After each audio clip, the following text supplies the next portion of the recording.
Okay, so today's lecture is about spiritual self-defense. And it's the first in a course that will be ongoing about how do we defend ourselves from the various challenges and obstacles and attacks that we might face as we engage more seriously in our spiritual work.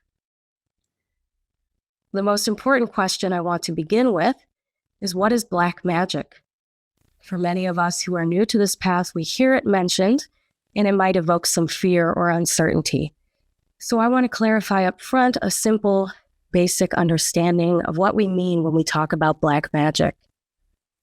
Yes, black magic does include demons and individuals who are in physical bodies out there performing rituals and cultivating energy, whether through sexual practices or other rituals that we don't teach in our school specifically, in order to be able to gain more power over other people and in the internal worlds.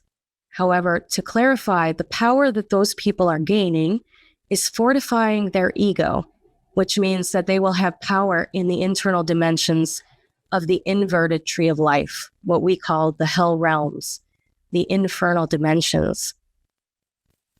Our goal on the white path of initiation is to enter into the higher levels of consciousness, to enter into the divine and heavenly realms. And it's important to know that black magicians, as much power as they may have in the lower realms, do not have power in the higher realms, in which the divine law reigns. Some say that in the hell realms, whatever is the divine law is inverted, meaning that what is against the law in the divine realms becomes the law, the mandatory law in the hell realms. So if fornication and adultery is against divine law, in the hell realms it is mandatory that everyone must fornicate, everyone must commit adultery. This is a basic example to give us an understanding. Additionally, we have to realize that all of us on this path are trapped between the two realms. We have a bit of our consciousness which is free, which is longing for the divine, which is virtuous, with many beautiful spiritual qualities. And we also have a large percentage of our consciousness that is trapped in infernal psychological states. It is that part of our consciousness through which black magicians can manipulate and control us. And so, whenever someone is trying to control the will of others, to steal energy from them by getting them to lust after them, to envy them, to worship them, whenever a person is trying to dominate others, confuse others, manipulate others, or hurt others, this is black magic. As you can tell with that general explanation, many of us, at many points in our lives, have used black magic. We've used our mind and our cleverness in order to try to manipulate or harm others. But at the same time, we have also tried to get others to lust after us or to be envious of us, to make others feel that we are better than them. These are all forms of black magic. And so while, yes, we are looking out for black initiates, individuals out there who have actually been initiated into black paths and are working with black tantra, magical forms of energy manipulation and control of the elements in order to gain power and steal power from others. Our biggest weakness when it comes to self-defense is that we ourselves are very egotistical and we are very easily controlled. The Buddha, Gautama, said that it is a man's own mind, not his enemy or foe, that lures him into evil ways. About a year ago, I was watching the opera Parsifal, which many of us know from the books of Samael Aun Weor, specifically the book Parsifal Unveiled.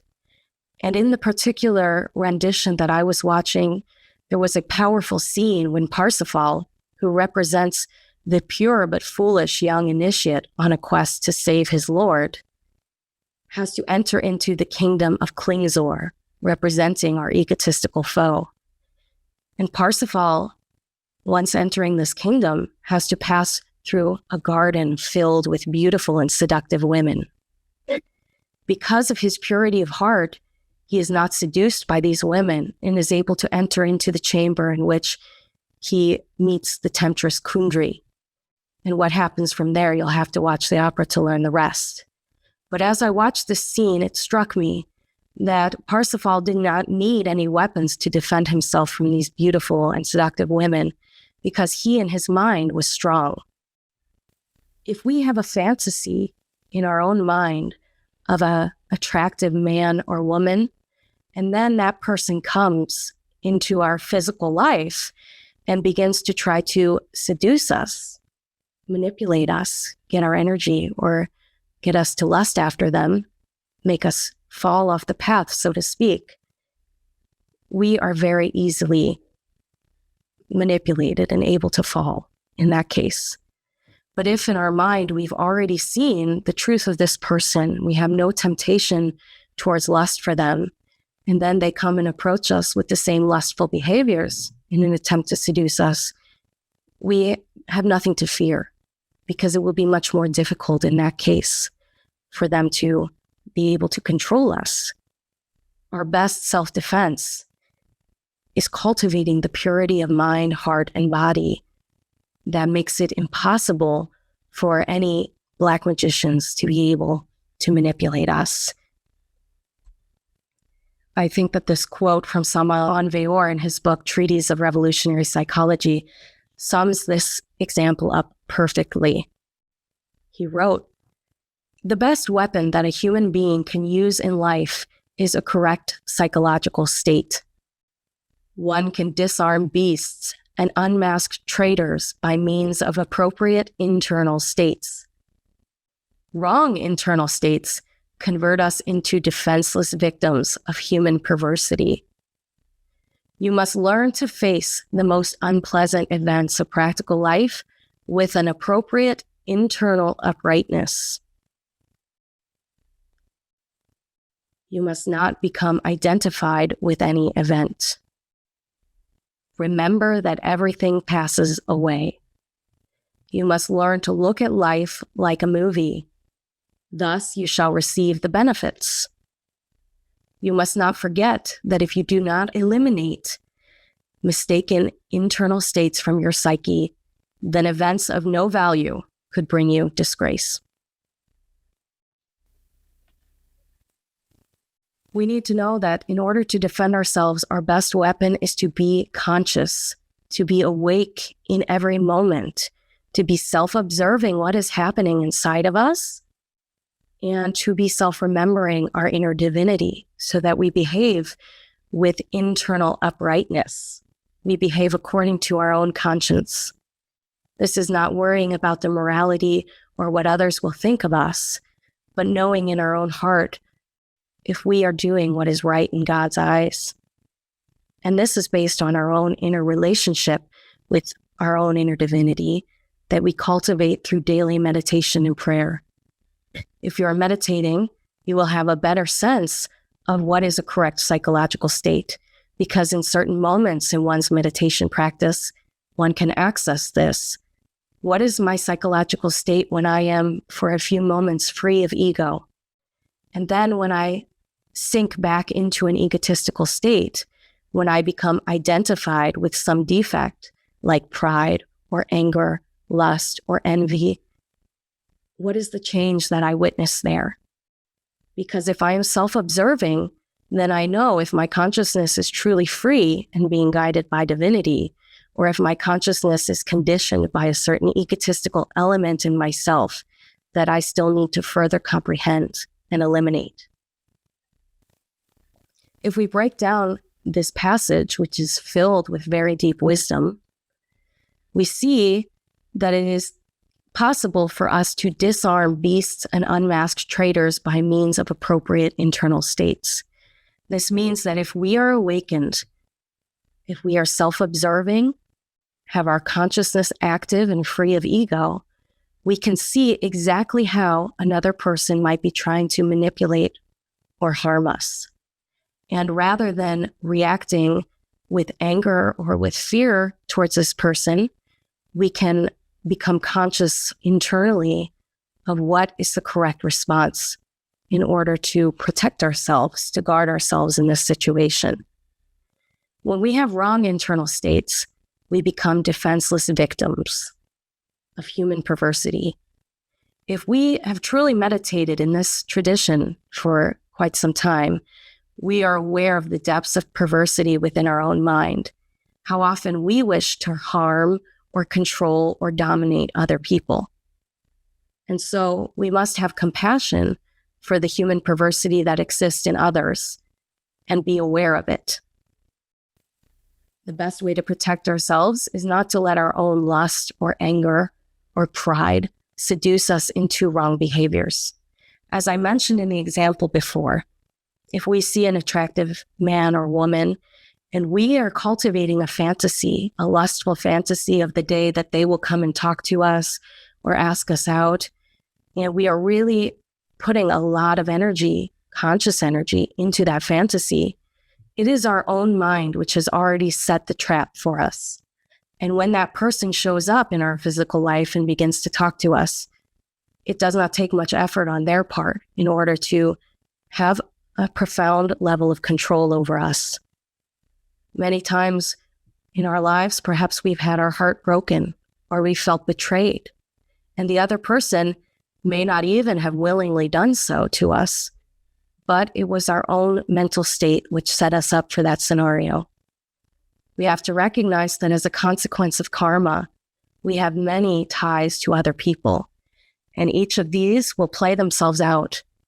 And we must accept that because we have done wrong in this lifetime and in previous lifetimes, we will suffer.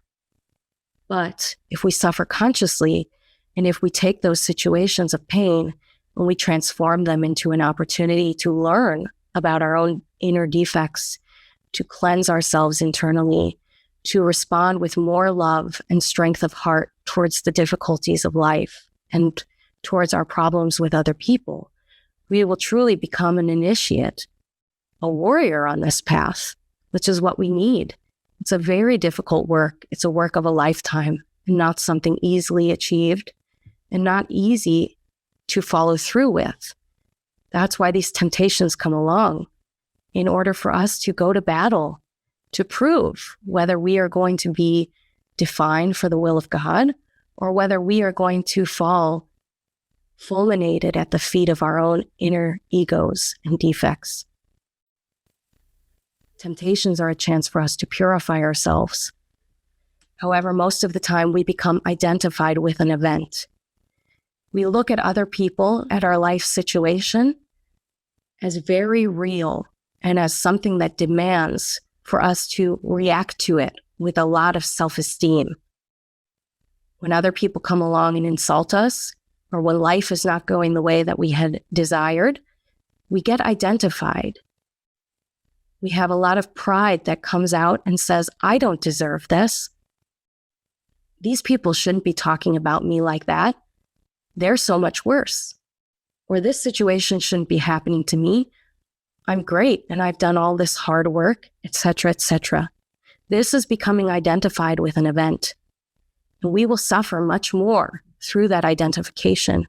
It's much better to take a step back, to calm down, go for a walk or do something that calms us down, and then enter into meditation.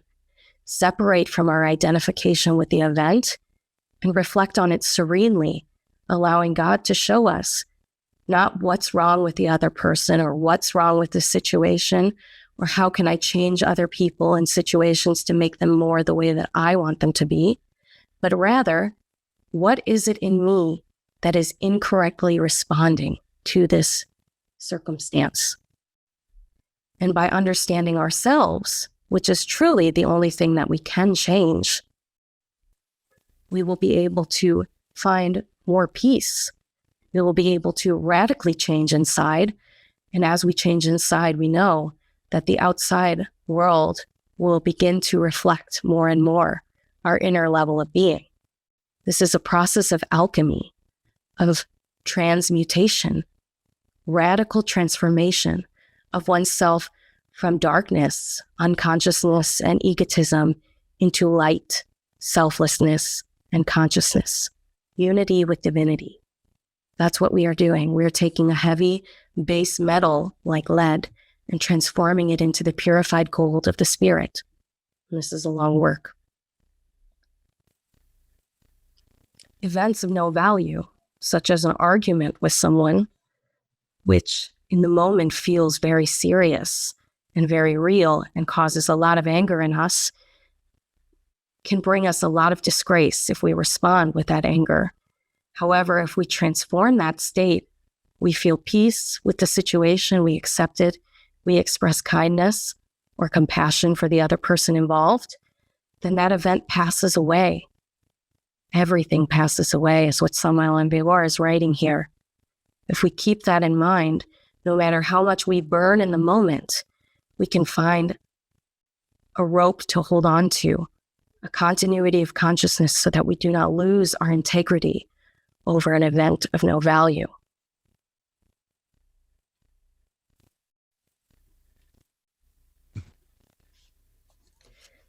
Most importantly, in maintaining the purity of our state of mind and of our soul is chastity.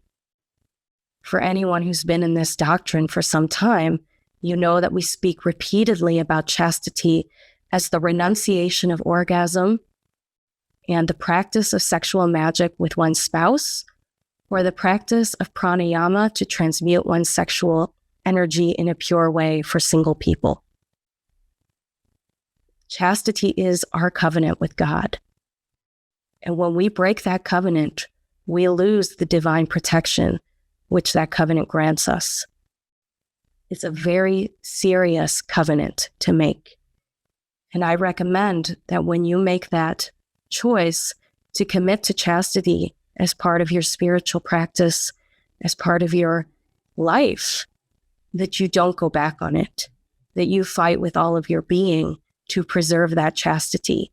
Because when one falls, depending on the severity of the fall, the consequences are very severe. So we have to be very serious about chastity when we take that step, because it offers us a lot of protection. What chastity does is it strengthens our inner connection with our inner Father, what we call the innermost, related with Hesed on the tree of life in Kabbalah, and with our Divine Mother, both of whom want us very much to succeed. This doesn't mean that difficulties will never happen to us, because of course we have karma, and because we need to face our karma in order to develop our soul and to become strong souls, to purify ourselves. But it does mean that we will have the comfort of the Holy Spirit with us in those moments, because our sexual energy is our direct connection with the Holy Spirit. And when we are transmuting and raising that energy up the spine and conserving it in our body without ever letting that energy out, we are creating a hermetic seal in which our connection with God becomes stronger and stronger and is never broken. Years ago, when I first took this step, I was seeing in a vision in meditation practice God's covenant with Abraham. And I realized that this symbol is about our sexual chastity. If you're familiar with the story from the Bible, God makes a covenant with Abraham that his seed will be as numerous as the stars. And this covenant is made because Abraham, at the time named Abram, was lamenting that he was childless. This is our situation. We want to give birth to the soul. We don't want to be just an essence, just the seed of a soul. We want to give birth to that child, that Christ child within our own soul. And so we go to God and we pray, give us a chance to achieve this work, which is very sacred. And God says to Abraham that he must perform a sacrifice, an animal sacrifice. And Abraham does so, cutting the animals in two. Sometimes this is known as the covenant of the pieces. For us, it's important to realize that the sacrifice of the animal is the sacrifice of our own ego. All of those drives that cause us to become identified with situations in life. Lust, anger, hatred, pride, gluttony, greed. All of these animal defects in us, which are constantly controlling us and causing us to perform wrong actions that create more and more problems for us and for others. This is what we must sever. And of course, the greatest example of the animal instinct is lust. And when we commit to chastity and we renounce orgasm, we are severing our tie with that animal. We are taking the animal instinct and we are taming it through sexual magic or through pranayama, if you're a single person. And we are transforming that animal into knowledge, into the power of God, the willpower of God. And this work takes time. Also, the covenant that God made with Abraham required that all of his children and Abraham himself become circumcised. Obviously, this is a symbol of chastity. The circumcision, while yes, it is performed literally and physically, is truly about circumcising our own mind, our own animal instinct, and becoming pure in the way that we approach sex and sexuality. This takes time, and I recognize that preserving chastity is a challenge for many people, but it is the most important front in which we begin to define ourselves. That's why I've listed here that we must master self-control. If you are tempted in a moment to look at pornography or to engage in some lustful fantasy of a person, to engage in behaviors that you know are directly counterproductive to your spiritual work that you are attempting here, you have to develop ways to control yourself. Most importantly, to control the mind. We often describe the mind as a donkey, which must be whipped and controlled. This doesn't mean to repress and to beat oneself up, but merely in the beginning, find a way to redirect your mind. If you're at home and you have access to things that will feed your lust, get rid of them, or go for a walk, or read a spiritual scripture. Find a way to control yourself. And later on, when you have calmed down, enter into meditation. And without becoming identified with what you are meditating on, pray for your inner divinity to help you to keep your covenant. If you cannot control your own mind, then of course you are at great risk for black magicians or demons to control you. When we engage in orgasm, we are opening up the doorway into the infernal worlds, and we are allowing lots of negative atoms into our inner bodies. So energetically, emotionally, mentally, we are filling ourselves with toxins and weakening our ability to be strong in our chastity. So that's why we have to be very serious on this point and why I put it so early on in this lecture. This is really the foundation of our work. And this is the way that people are so commonly swayed into the black path.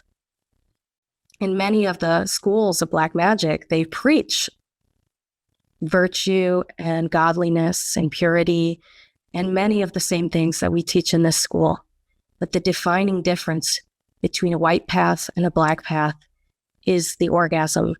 Samael Aun Weor says that if you're ever awakened internally in the astral plane and you believe that the person, the master who is talking to you, may be a black magician, to ask them what they think of chastity, what they think of renouncing the orgasm. And without fail, if the person says to you that orgasm is good or orgasm is okay, then you know that this is someone of the black path and you need to protect yourself. We'll get into ways of how you can protect yourself in an encounter like that in a few moments. But the seriousness of preserving chastity just can't be overlooked. temptations come along to force us to define ourselves. If you fail when you're facing a temptation, learn from it. All of us fail when facing temptations, but this is not an excuse to give up or to just continue in bad behaviors. If we fail, we should feel genuine remorse, and we should meditate seriously on that circumstance or that failure, praying to God with our whole heart day after day for comprehension and really creating the circumstances in which that comprehension can come to us by meditating and separating ourselves from bad influences. Additionally, even when we can physically preserve our chastity and maintain that in our physical lives, sometimes we are attacked internally and we may be seduced, whether by men or women in the internal planes. And this can cause us to lose our energy, what we refer to as wet dreams or nocturnal pollutions. This can happen for both men or women. So if you wake up and you know that you have experienced an orgasm or a wet dream, there is a remedy that you can make, the melon drink remedy. And I have a link to it in the resources that I mentioned earlier, also at the end of this presentation. So that link has a beautiful video which illustrates exactly how to make that melon drink and to continue to make it until you are able to recover from that. So if this happens and you lose your energy, continue to transmute. Continue to practice pranayama every day. Do runes every day. If you feel that you have a very fiery sexual temperament, you may need to perform runes in addition to pranayama. There's no limit on how much pranayama you can do. You can perform as much of it in a day as you need to. So if you're feeling particularly tempted, go outside, go for a walk, take a break, come back and perform pranayama for as long as you need until you're calmed down. Okay, so this bit about knowing the conjurations is really your homework. If I were to give you an assignment on how to protect yourself, it would be to begin today memorizing these conjurations. Choose one, pray it every night before you go to sleep, and whether you have written it down or you're reading it, the more that you pray it, the more familiar you will become with it. And just as you had to memorize things in school, some of these conjurations will be a little bit difficult to memorize at first, but it is possible. And truly, of all the ways to defend yourself, memorizing these conjurations is one of the easiest and most valuable to do. Now, the first one that I've listed here is not exactly a conjuration, but more a mantra for protection. Klim Krishnaya Govindaya Gopijana Vallabhaya Swaha. There are videos related to all of these mantras and conjurations at the end in the resources section. So, as I mentioned before, I'm not going to go in depth into every resource, but give you an overview of where you should be looking. And then you will be able to refer to the videos and the articles on these very powerful prayers in order to understand the true depth and meaning of each one of them.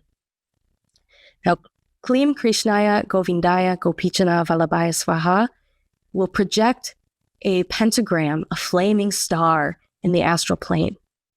This is also a mantra that you can repeat in your head internally, mentally, whenever you are feeling threatened in the physical world. Sometimes during the day, I don't feel threatened by other individuals, but I feel that my own mind is becoming sleepy or perhaps angered by a situation. And so in order to conjure my own mind, I will use this mantra mentally. No one else knows that I'm doing it, but it truly helps me to focus. And I notice more brightness of consciousness coming in as I use this mantra. It's very helpful. So while it may sound a little complicated to memorize at first, it's one of the easier mantras that can really be helpful in many, many moments. Additionally, with all of these mantras, which are often in other languages, such as Hebrew or Latin, it's okay if you are mispronouncing them. Yes, the videos give us an opportunity to know how they should be pronounced, and there are some audio clips as well of one of the other instructors pronouncing them. But what's most important is the sincerity of your heart and prayer, your inner connection with divinity, your purity. So don't get caught up over whether or not you're mispronouncing it. There are some conjurations which I realized I was slightly mispronouncing a word for some time, and then I corrected it. But even before correcting that mispronunciation, they still brought a lot of force and power. So don't let the mispronunciation piece become a barrier for you. Next is the conjuration of the four. This refers to the four elements, and this conjuration is used to reject all of the legions of demons which can manipulate the elementals in order to attack us. And so this is usually the first conjuration that one would say before going to sleep at night. Additionally, after completing the conjuration of the four, one would then say the conjuration of the seven. This conjuration invokes the seven archangels in order to reject the seven archdemons. And so for demons which are more powerful and not able to be rejected with the conjuration of the four, we can use the conjuration of the seven. And finally, the third prayer that one would use before going to sleep would be the invocation of Solomon. So with these three, we can protect ourselves before we go to sleep and enter the astral plane. The invocation of Solomon actually works with the entire tree of life to be able to draw the forces of God to protect us. In addition to these, one of my favorites is the Fons Alpha et Omega. This is actually a variety of mantras combined into one conjuration, and it's very powerful for rejecting negative forces. It also can help us to penetrate the meaning of a dream or a vision. So you can say it when you're sitting to meditate and asking for greater clarity on an experience that you've had. This conjuration can be used to mirror back the attack that someone has directed at you. So we have heard it said that one who lives by the sword falls and dies by the sword. If an individual is directing harm towards you, and you use the Fons Alpha et Omega, this actually will redirect that energy back at the creator of that conjuration. So in that sense, we must be very careful that we are not trying to use these prayers to harm anyone, but are keeping compassion for the ones who might be attacking us in our hearts whenever we are using them.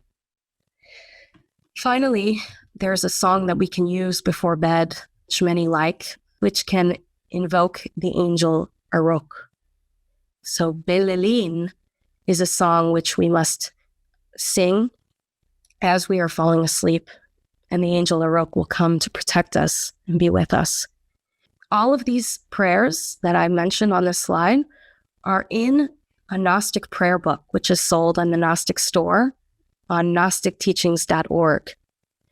As well, I've linked the Gnostic store and a Gnostic prayer book in the resources section of this lecture, so that if you want to find copies of these prayers and have them all in one place to be able to memorize them, you can do so through that book. So we will use these conjurations a lot in protecting our home and our body. And that's why I felt it was important to assign it to all of you as homework, that you really need to be memorizing them one at a time. And if you only have one memorized, go ahead and start using it all the time when you're praying. If you're walking around through the day and you're trying to strengthen your self-awareness, you can repeat that conjuration in your own head to give you strength of consciousness and to reject your own ego, your own defects within. Additionally, in our home, we want to include pentagrams. So a pentagram can be drawn with a charcoal pencil, which is something that did not leave a permanent lasting mark on the floor if you're worried about that. We also have some wonderful pentagrams which are very affordably priced on the Gnostic store as well. So I've linked the Gnostic store in the resources section for those who would like to buy them. A pentagram should be placed on one's altar, and I'll talk a little bit more about the altar. In addition to the altar, we should have a pentagram above our bed where we sleep at night, and we should also have a pentagram at the doorway of our bedroom. And when you place a pentagram in a doorway, you want to put the 2 feet facing out of the door, so that if you were to stand that pentagram up on its 2 feet, it would be standing in the doorway. If we mistakenly reverse that, then we would be summoning negative forces into the bedroom. So it's very important that when you place it on the floor, you have the 2 feet facing out of the bedroom and the top point facing into the bedroom to reject the negative forces. In addition to this, we have clear pentagrams, which you can place in windows. Some people as well like to place a pentagram in front of the doorway to their home. So again, with the 2 feet facing out of the doorway and the top point facing into the home. You can cover it with a rug if you're not wanting any visitors to see it. Clear pentagram stickers can also be great for your car if you want a little bit of extra protection there. A lot of those are optional, but the 3 main ones that we stress, that Samael Aun Weor indicated, are to have a pentagram on your altar, in the doorway of your bedroom, and above your bed. Now, I recognize that not everyone has their own personal space in which they can be displaying pentagrams, in which case I advise you to do what you can with all of the practices and techniques and strategies that I'm giving in this lecture. And if it's something that's not possible for you because of your relationship with your roommates or significant other, then choose other ways to protect yourself. You don't need to do all of these. I advise all of them as best practice for those who are able, but of course, I recognize that not everyone will have the opportunity to do so, and that's okay. If you do choose to draw the pentagram with charcoal, again, it's important that in the doorway you have the 2 feet facing out of the door. In addition to the pentagram, we would like to create an altar. An altar is a space where we can pray and meditate, do our conjurations at night, and this is where we can cultivate a lot of spiritual force. We can do runes there and practices, whatever we feel is our sacred practice in order to strengthen our connection with divinity. It's great to have an altar. This can be a plain table. It doesn't have to be something elaborate, but it is a wonderful thing to do if you have the opportunity. So to give you a little more context on this altar, I'm going to read directly from one of the resources that I linked. Here are the basic elements for a Gnostic altar. A Gnostic altar should be a table or stand of some kind, covered with a fine cloth, usually white. Some even cover this with glass. While you can make the altar from anything humble and inexpensive, the best altar will be made from scented wood, such as cypress, cedar, sandal, etc. On the altar, you should also include a copy of the Gnostic Bible, which is the Pistis Sophia Unveiled by Samael Aun Weor, representations of the 4 elements. So this could be a continual light to represent the fire that always illuminates. Traditionally, this would be a candle or oil lamp, but in modern times, due to safety, you can use a small lamp or night light. However, during prayers, rituals, or meditations, candles can be safely and effectively used. So this represents the element of fire. For the element of water, you can have a bowl or a glass of water. Keep this water clean, so you may need to refresh it over time. To represent the air, you can have a feather. And to represent the earth, you can have flowers, a stone, or something else of significance for you. Some people like to have a dish of soil.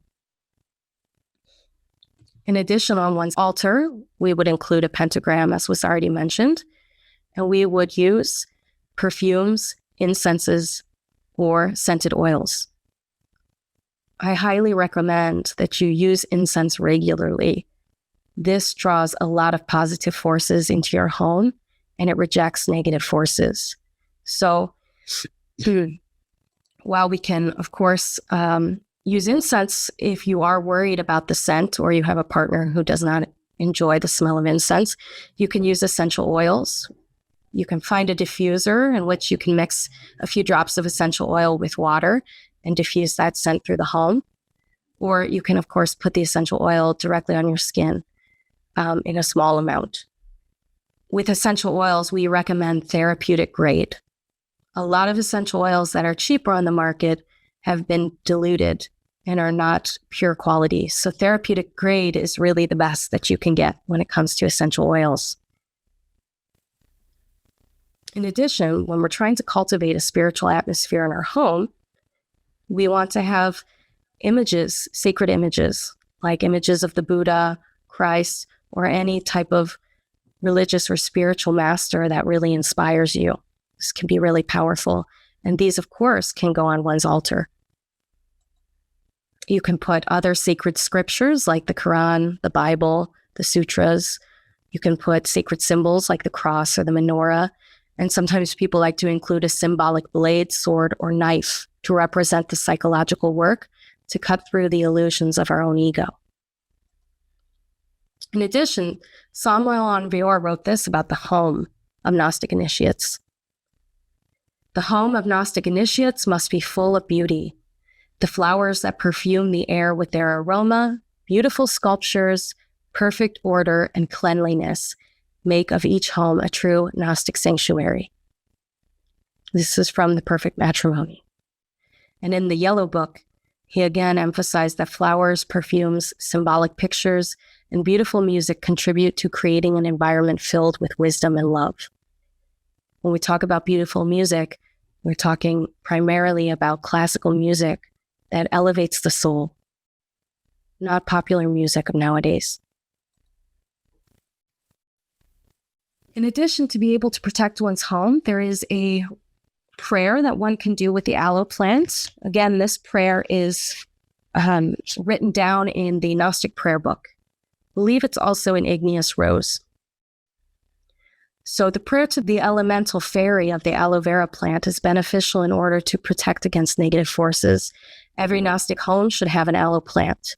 Use this prayer to invoke its assistance. Cross, thou art holy and divine. Sorcerers and witches, withdraw from this home. Such persons who intend to arrive here, let it be known that I am with God.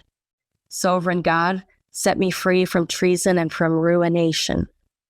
Blessed be the most holy Mary and the consecrated host.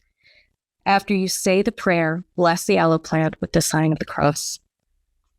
Similarly, there is a ritual for a maguey plant that is very powerful to cut one's ties with the Black Lodge and to be able to conjure or reject any forces from a direct attack if you suspect that a person is attacking you internally.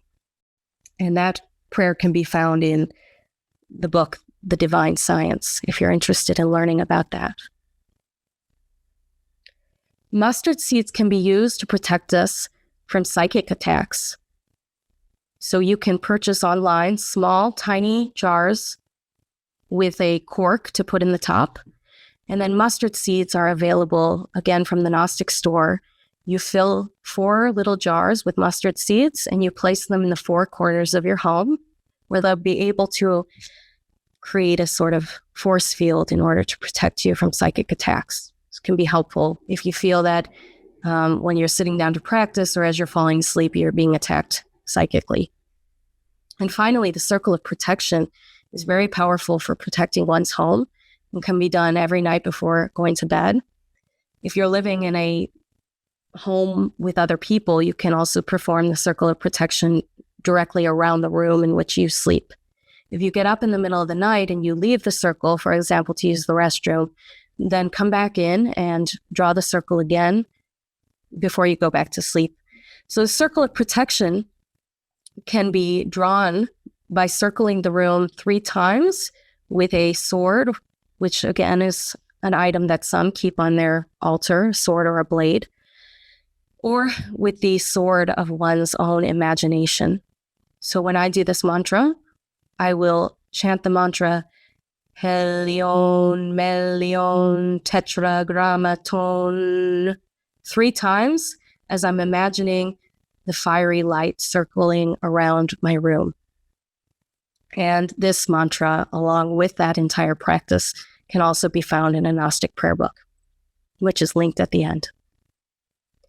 Now, to protect one's body, you can wear a pentagram. Pentagrams I've seen available in ring form and also in a form of a pendant, which you can wear around your neck. Those pentagrams have to be consecrated through a ritual that I've linked again at the end in the resources, so you can find more information about that. If you're interested in buying one of these metal pentagrams, we have some contact info for someone who makes them and seals the metals on the back of a gold pentagram. And you can contact us at help@chicagognosis.org if you're interested in that. However, if you're not able to buy one of these nicer pentagrams, then you can go and buy a simple silver or gold pentagram, and that should be helpful as well. In addition to wearing a pentagram, you can put sulfur in your shoes. If you're going to a place, for example, a bar or restaurant for a work event or a family event that you feel you need to be present, then you can put sulfur in your shoes, and this will help to keep astral larvae off of you and negative influences, so that you'll be able to stay cleaner, psychically speaking, throughout that day. And of course, each day you might want to put sulfur in your shoes, especially if you live in a big city. The Eucharist is a very powerful ritual which can be performed using bread and grape juice as symbolic wine every day after you finish transmuting your energy. So if you're a couple, you can perform this ritual after sexual magic. And if you're a single person, you can also perform this ritual after you are transmuting with pranayama. This is extremely powerful in awakening your consciousness. This ritual is actually invoking atoms of Christ to come into your system and to protect you, not only from forces outside of you, but also within you. I can't recommend it highly enough. And so that as well is linked in the resources section of this. The microcosmic star, we have an excellent video which demonstrates how you can form the pentagram, also known as the microcosmic star, with your body to invoke the Holy Spirit to reject negative forces. And this can help you to protect your physical body. And finally, juniper berries are a way that we can protect ourselves from contagion. I think that in a time like this is particularly relevant. So one can chew on juniper berries after blessing the berries and praying that that they will protect one from any contagion. And so if you bless the berries each day, that's sufficient.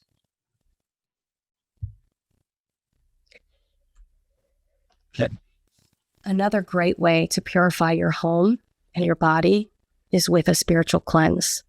The most common is a sage smudge. You can see it pictured here on the background of the slide. The sage smudge can be bought on the Gnostic store, in any metaphysical bookshop, and even Whole Foods sells sage. So it's pretty common, and it's a good way to come home at the end of the night after being out and about in the city or at work, and to be able to pray the conjuration of the 4 and the conjuration of the 7 while you bathe yourself in the smoke of the sage. So you can light it, begin to pray, and bathe yourself in that smoke by moving the sage smudge around your body. You can put out the sage smudge in a small bowl of sand, and then you can use it again the next day. Camphor is also an easy way to purify your environment. You can buy camphor incense sticks, and you can burn them. This is a great purifying incense. If you burn them around your home whenever you feel that the energy is becoming a little bit too dense. A more powerful cleanse can be done with rue, sage, and mugwort. So these 3 herbs you can buy online or in a metaphysical bookshop. You would probably need to use a mortar and pestle to be able to grind them up into a powder. And from that point, you would use a charcoal censer, which is a small, usually in most cases, a small iron pot into which you can place a small, hot, burning charcoal. After a few minutes, when the charcoal is heated up, you can place a little bit of the powder of the rue, sage, and mugwort mixture onto the charcoal. You can go around your home using the conjuration of the 4 and the conjuration of the 7, trying to move the smoke into the shape of a cross in order to purify and bless your home. I've heard it recommended that when you move into a new home, you can perform this cleanse for 14 days after moving in, and then again every 14 days or every month in order to keep the impurities out of your new home. You can also burn sulfur if you're leaving for a few days. This is one of the most powerful cleanses. However, it's very dangerous to breathe sulfur in. So if you do burn sulfur in your home, make sure that you're going to be away for at least the rest of the day, if not for a weekend, and to keep a window open so that some of that smoke can get out of the home.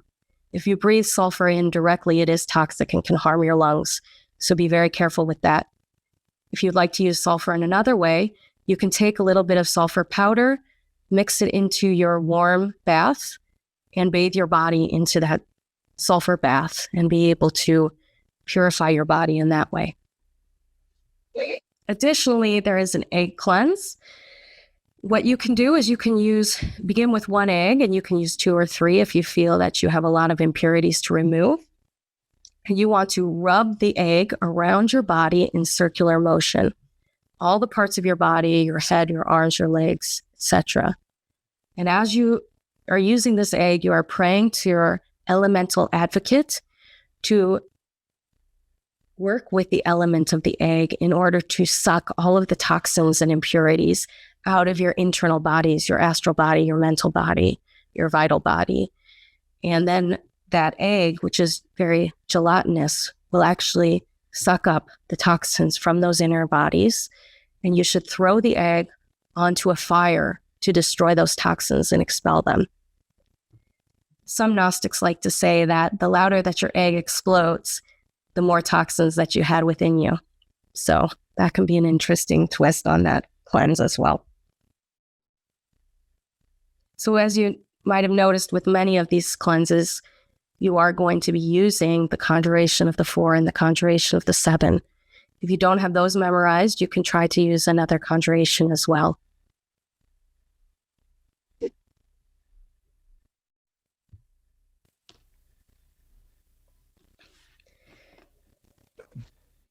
In addition to all of these practical steps that we can take to protect ourselves, we should also be very aware of our relationships and our environments and what types of elements we are inviting into our environments and into our relationships. So natural and religious sites can have a pure psychic atmosphere. This is what I find when I visit very old churches or temples.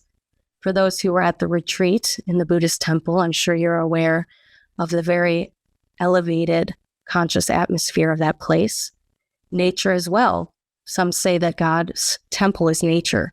So that can be a way to purify your mind, to purify your heart, to get away from the city for a little bit if you live in a crowded place, and to be able to invite some of those higher vibrations into your life. Being aware that those environments are positive and healing and can be good places to visit on a regular basis. Conversely, places like bars, clubs, cinemas, cemeteries, etc., attract astral larvae.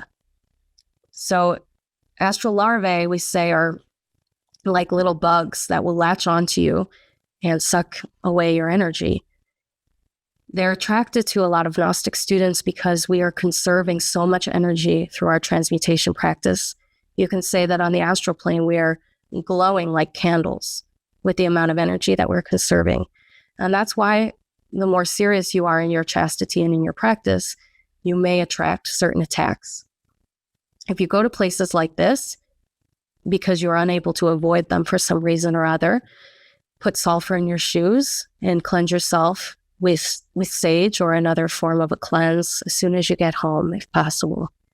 This is the best way to try to keep your inner bodies clean if you're exposed to those types of places. But if possible, just try to avoid them altogether. Additionally, we don't recommend seeing spiritualists such as mediums, people who communicate with the dead, hypnotists, fortune tellers, and people of that ilk. These types of people, even if they have good intentions, are many times letting in negative forces. Channelers as well come to mind. So while these people may think that they're communicating with positive entities and beings and talk a lot about Jesus or positive energies and things like that, much of the time they unfortunately are being manipulated by other entities that are not so kind. Entities that actually want us to fortify our desire rather than to become free from desire and to guide ourselves internally with the guidance of our own inner divinity. You don't want to put your own mind and consciousness under the influence of another person. So if you go to a hypnotist, that's exactly what you're doing. Hypnosis means sleep. So we don't want to go and give someone else control over our mind. We want to develop the strength of our own soul and consciousness so that we can go and investigate any questions that we have internally with the help of our inner divinity. We can pray and beg to our being to take us to find the answers that we need. I don't recommend going to places like that because interacting with individuals like this may expose you to negative entities, which can come internally and attack you. More commonly, you should use conjurations mentally if you feel attacked. So I mentioned before using the mantra Klim Krishnaya Govindaya Gopichana Vallabhaya Svaha whenever I feel a little bit uneasy with my own ego manipulating me. But also if you feel that someone else is trying to manipulate you or confuse you or dominate you, you can try to center yourself in your being, and you can be able to use that conjuration to protect yourself. It's really, really important that you're not using conjurations out of fear or anger. We should be trying to use these conjurations out of compassion for the ones who are attacking us. People who are trying to control others many times think that they are doing what is right, that they are benefiting other people. And so we have to have compassion for their level of being and for the harm that they're causing. This individual who is attacking someone is cultivating a lot of bad karmic consequences, things that will come back to hurt them in the future. And so we have to really have compassion for them. And by protecting ourselves, we are actually preventing them from cultivating more negative consequences for themselves.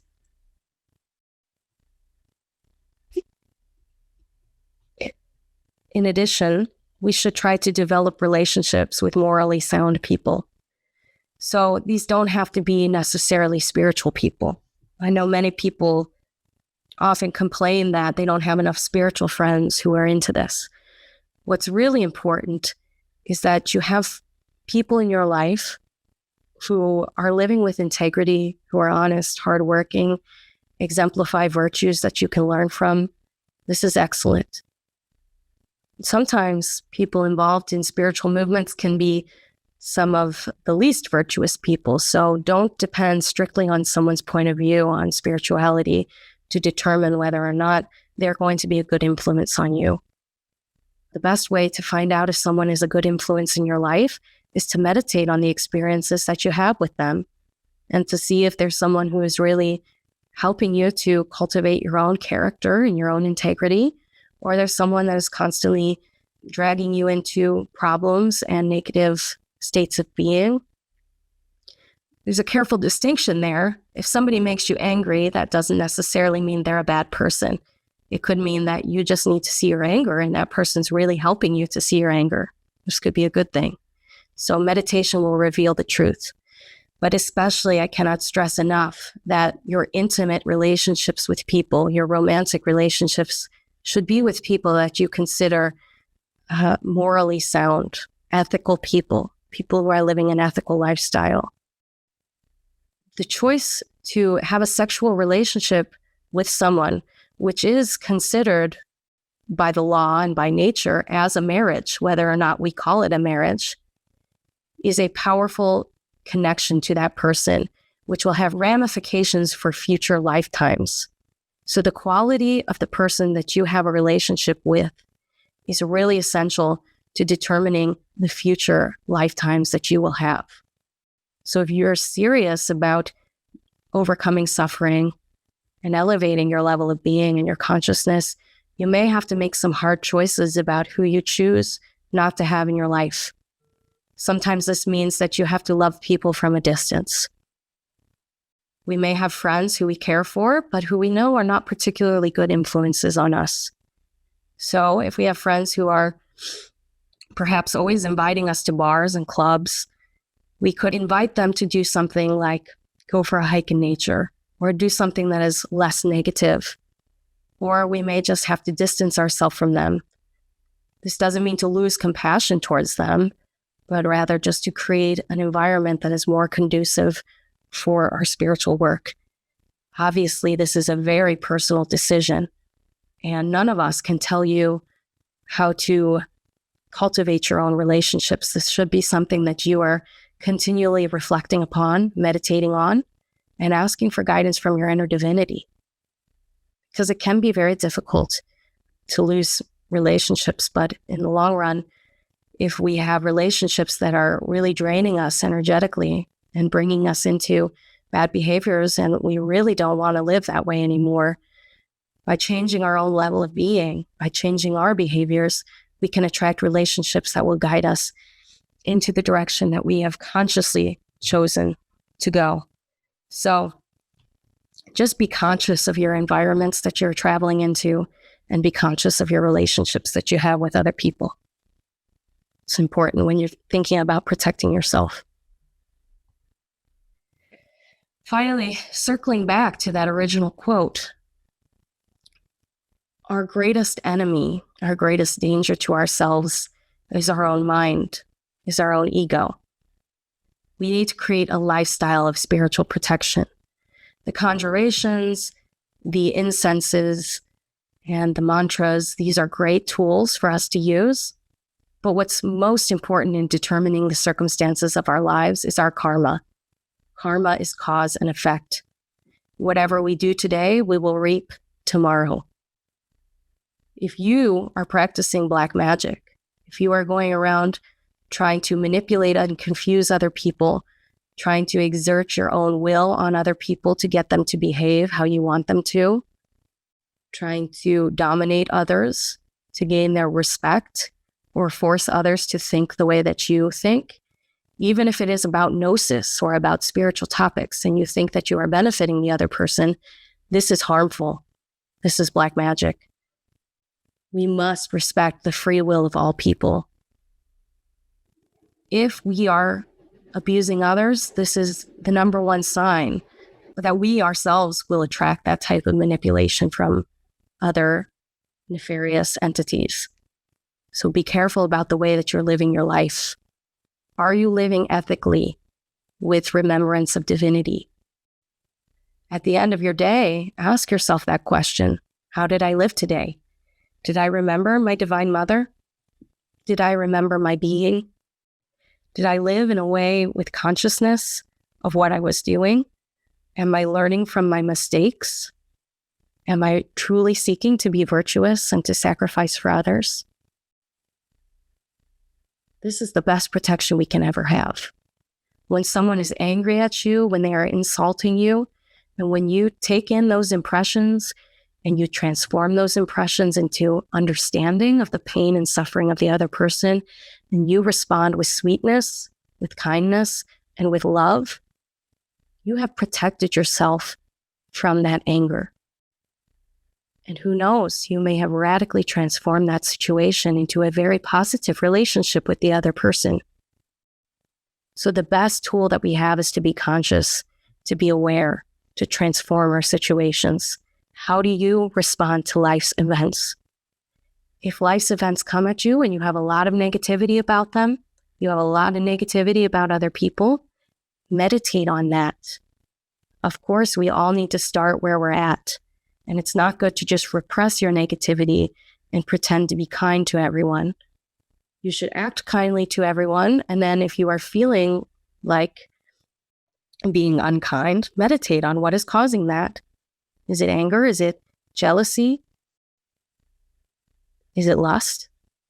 What's driving your response to life's events?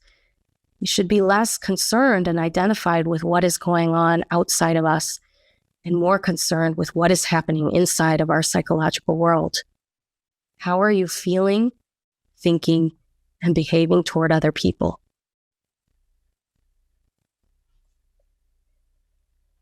To conclude, I'll say that we have a duty to protect ourselves.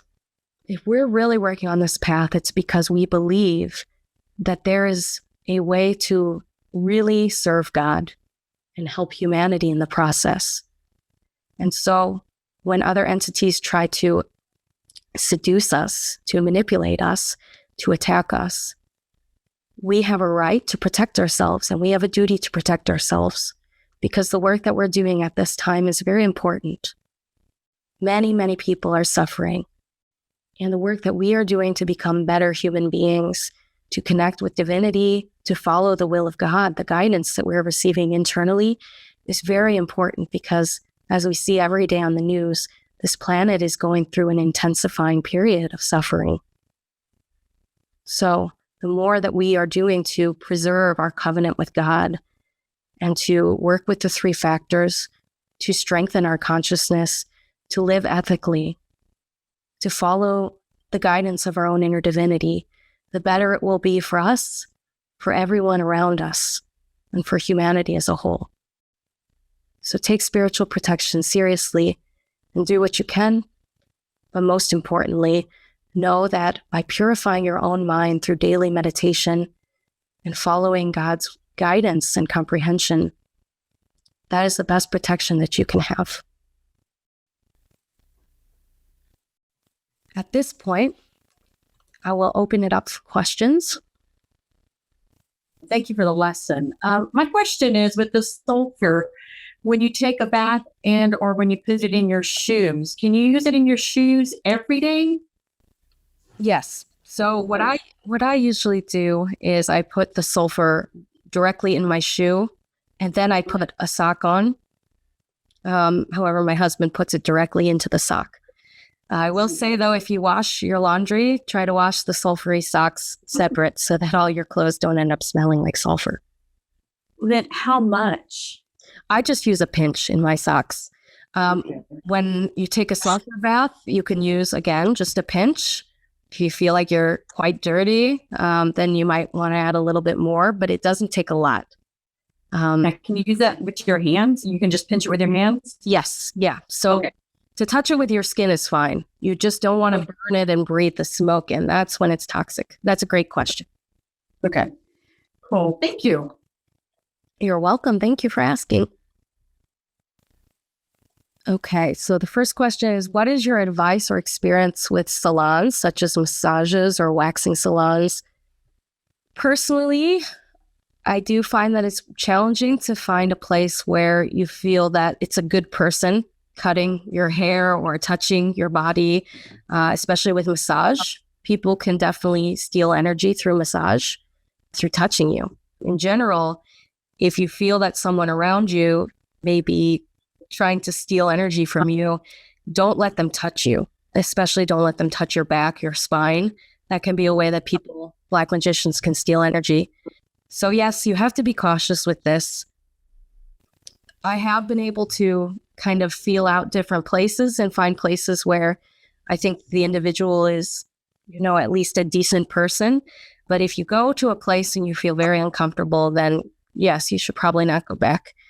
I know my husband in particular doesn't advise massages, but let's say that you have an injury and massage therapy is going to be helpful for you. Just look around to find someone that you don't get a bad feel from, is my advice. I know that's still a little vague, but really the longer you've been practicing, you might have a better sense of people's energy. Would having a pentagram at my door prevent demonic or possessed persons from gaining entrance? There's an unusual smell that comes about once or twice a week now for a month. It comes with headaches and pain elsewhere, but it goes away when I do the conjurations.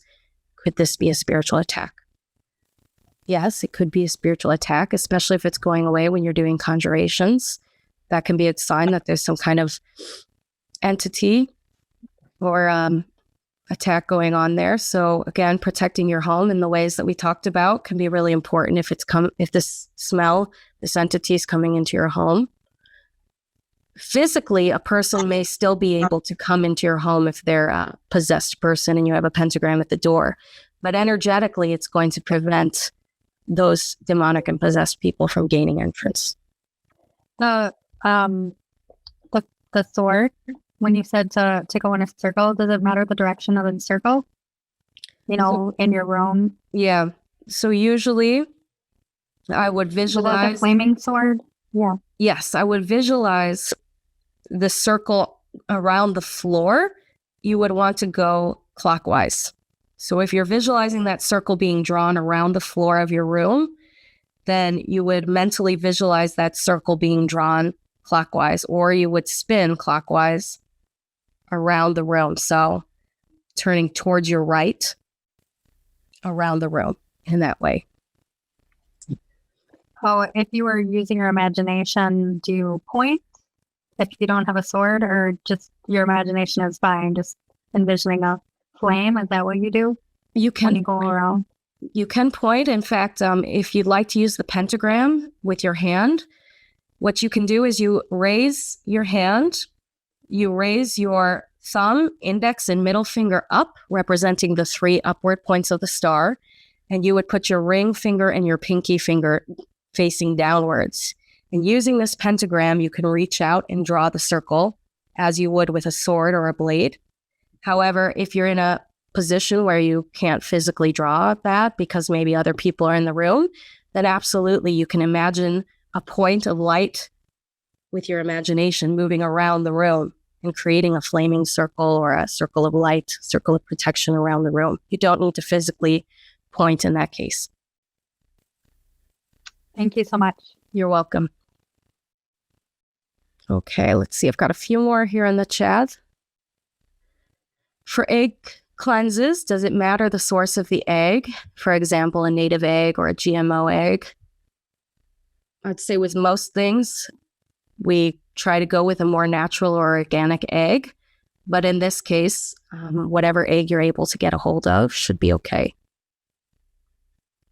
Is there a video on how to properly consecrate a pentagram? No, there's not. So you simply have to read the article. The article here in Answers Regarding Home and Altar, that's going to list, I think, 5 or 6 different articles.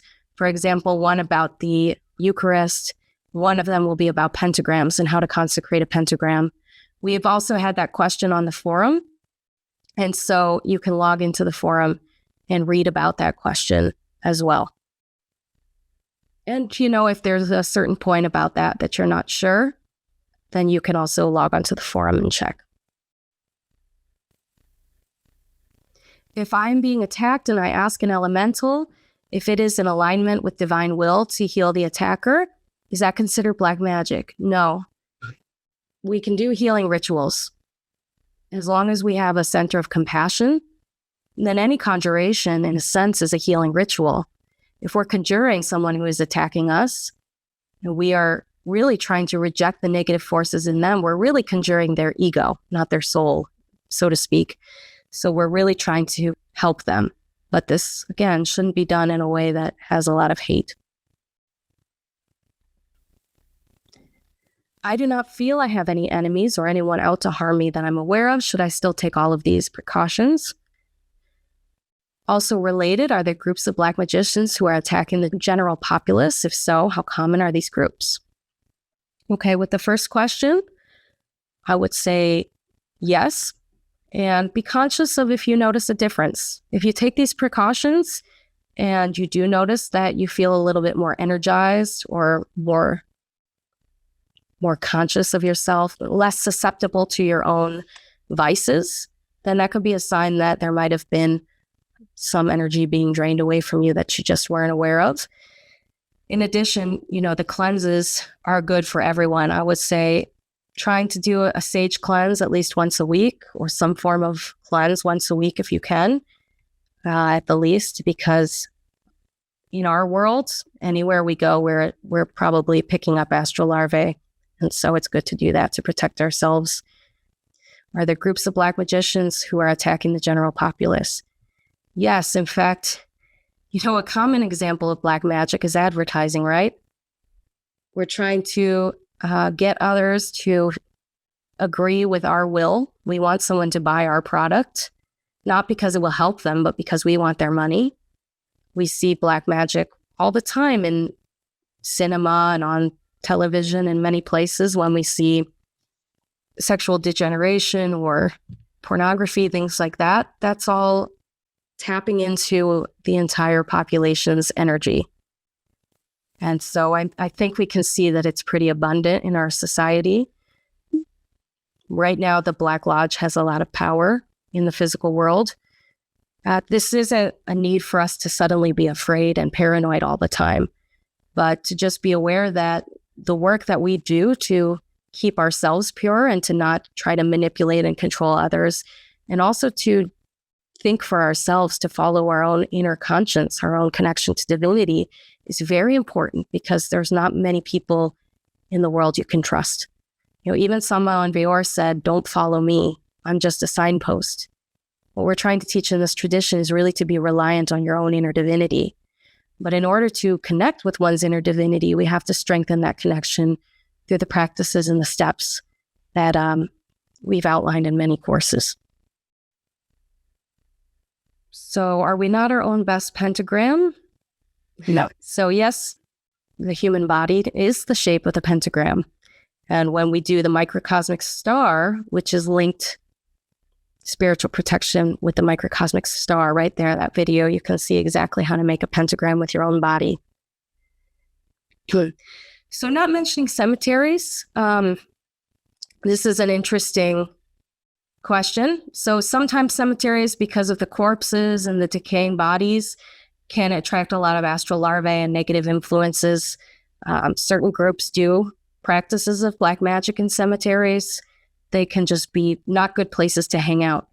However, of course, if we have a loved one in a cemetery and we'd like to go see them and leave some flowers, that's a very personal decision.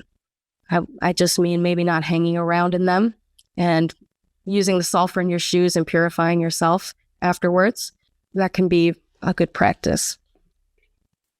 I've had my job and been at work like usual, and things were changing, and I know people are suffering, and things kept escalating, and I kind of had this little emotional meltdown at work because I started feeling like they were going to come and get me and try to force me to take a vaccine. Yeah. I started really freaking out about it. And my sister's really into all the conspiracy theories. And it's not that I don't believe it, but I generally don't let it get to me.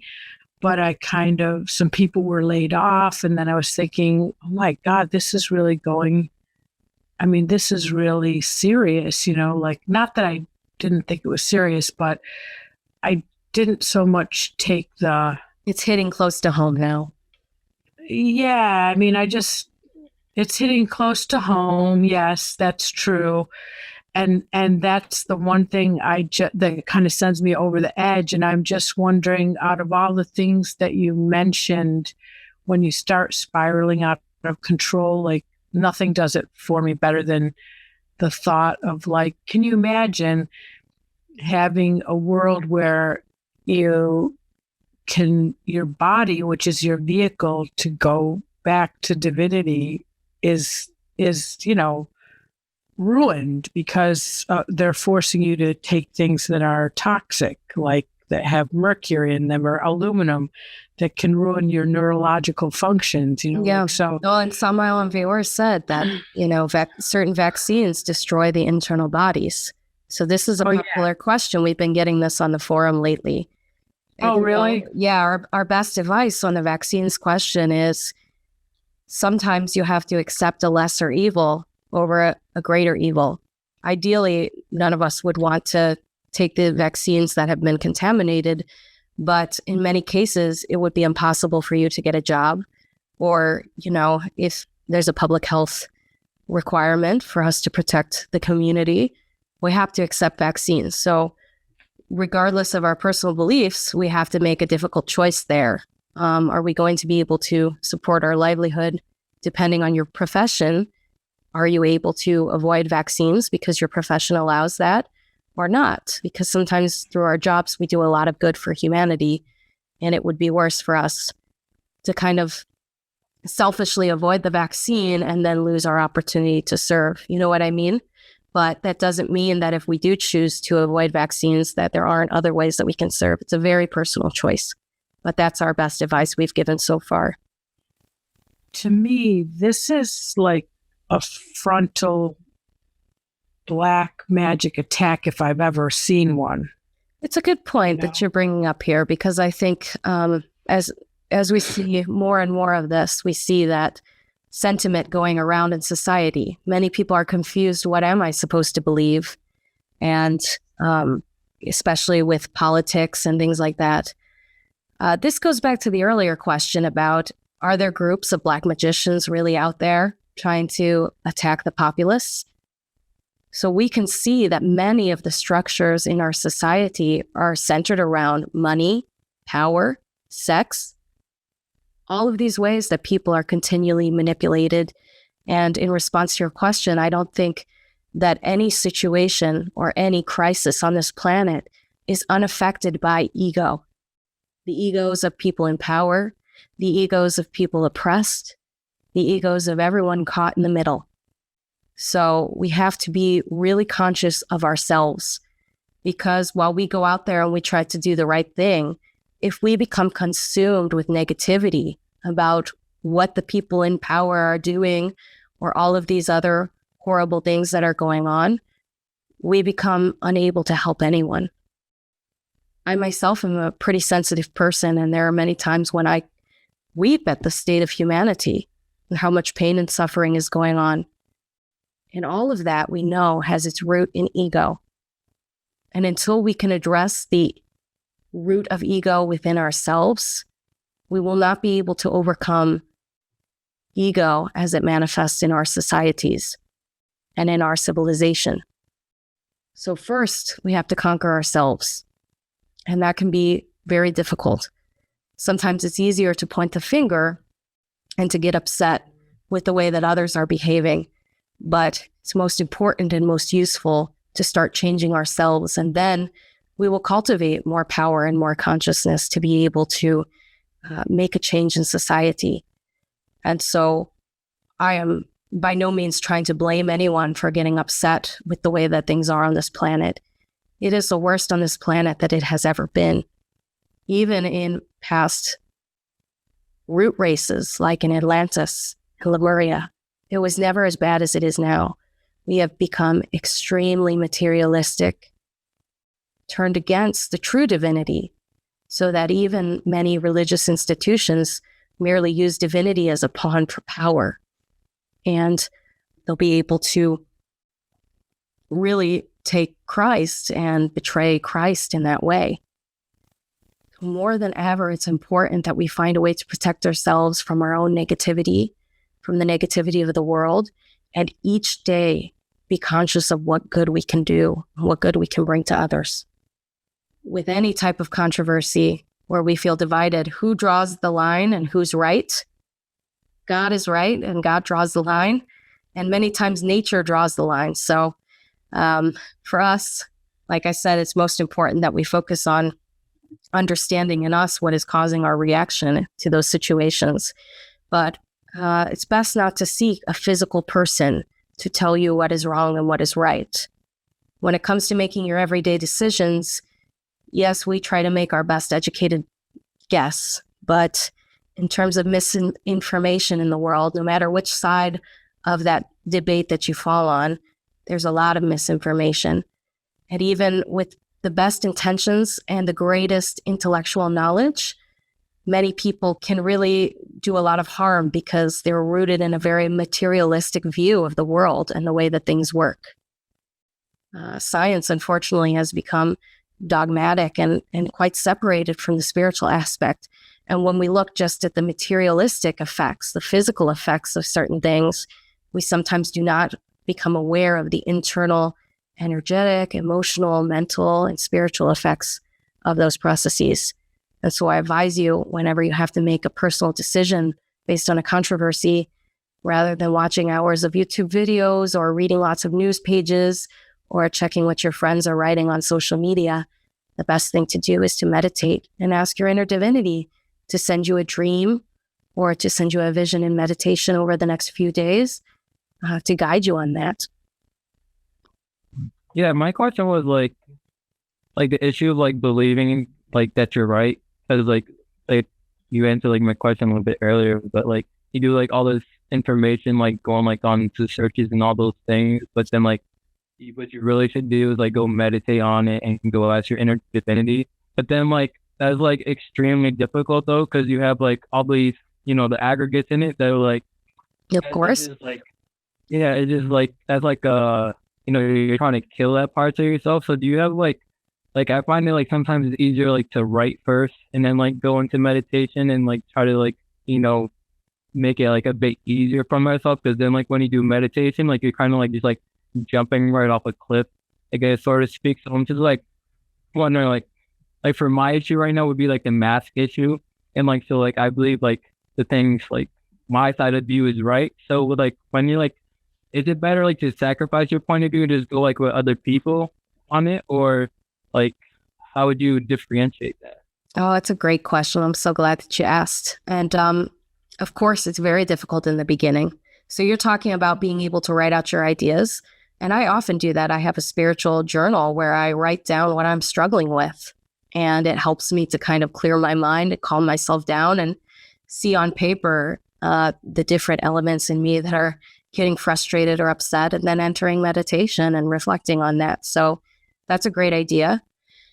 Sometimes the noble thing to do is to sacrifice one's pride and to do what everyone else is doing. And sometimes the noble thing to do is to do what you know to be right in your heart and not go with the crowd.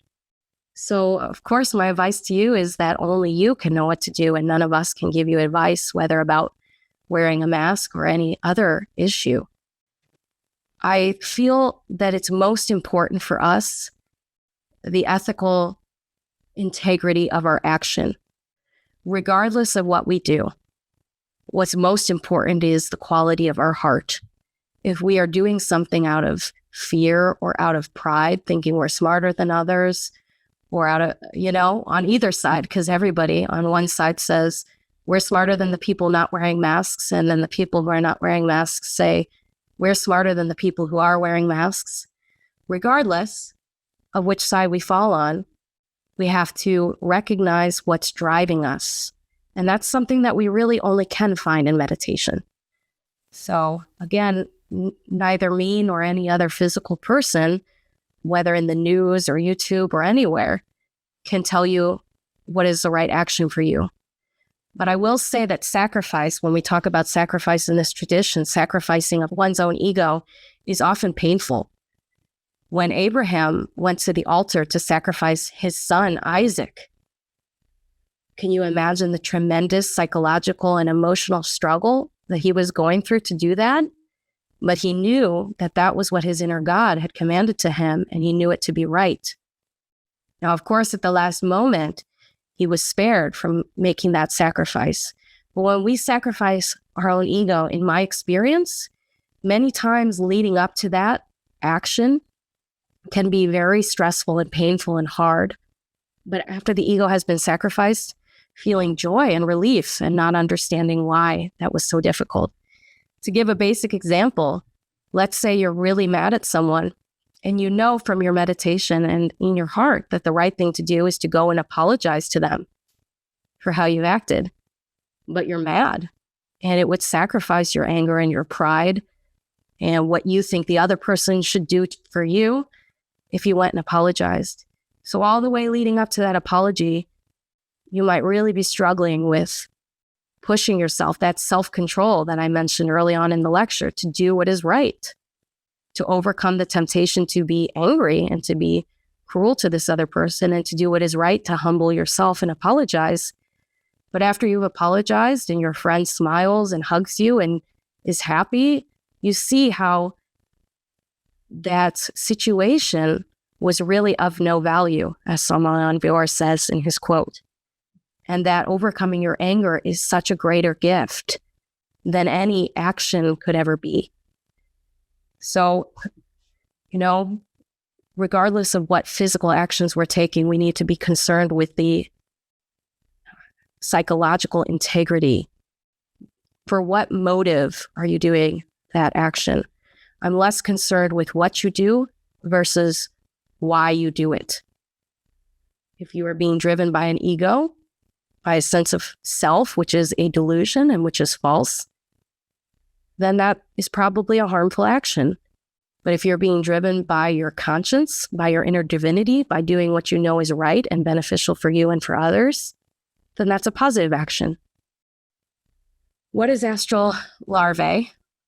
So an astral larva is, I kind of described it as a little energetic bug. And in fact, you can see them in the astral plane. They look like grubs and bugs, and they can basically attach to you, your astral body, and suck energy out of you to feed themselves. So if you're in places that are filled with a lot of negativity, a lot of lust, a lot of greed, a lot of violence, these places would have a lot of these bugs sucking up the energy because that's what they get drawn to. And in places like that, which we call filthy, energetically filthy places, it's just a breeding ground for astral larvae. Since Gnostics strive to see objectively, can Gnostics be on different sides of an issue, like needing a vaccine, but also maybe needing a vaccine for our livelihood? Who draws that line and who's right? Of course. Of course we can be on different sides of an issue because as we're striving to see objectively, but at this point, we are caught between our own ego and our own confusion. It's said that when the gods want to punish humanity, they confuse them. And that is exactly what we see. We ourselves feel very confused, and our entire humanity is confused and arguing and fighting over many things. Some things which don't really matter, and some things which seem much more consequential. But again, I want to refer back to this quote towards the beginning of the lecture. Remember that everything passes away. That's the heart of it. Even as painful the suffering and the level of suffering on this planet right now, it will pass away.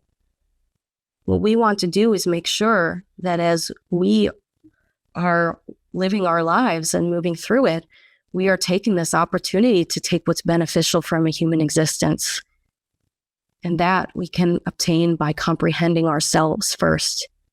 As we come to know ourselves, we will be able to then see more and more objectively the outside world. But as long as we are not aware of our own internal states, which can confuse and manipulate us, the illusions of our ego, then how can we cut through the illusions of the external world? On any issue that you feel divided on, you can meditate. See what in you is trying to control you. Are you being controlled by fear that does not want the vaccine, by pride that says, I'm smarter and I'm not going to fall for this trap? Or conversely, are you being manipulated by fear that says, I have to take this vaccine for my livelihood to be able to keep my job? Much of the time, it's fear. And so at the end of the day, what's going to be more important than whether we receive a vaccine or whether we don't receive a vaccine is going to be, what have we done with the reaction that was created in us in response to that stimulus?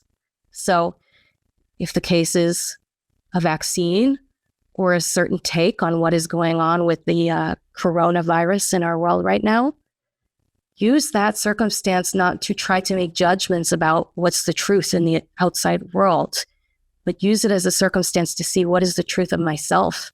And can I use this as fuel for my own transmutation to become a wiser and better individual? So as I mentioned before, as horrible of things as the Black Lodge can do and is doing in our society and to us as individuals. What's much worse is our own state of slumber and delusion.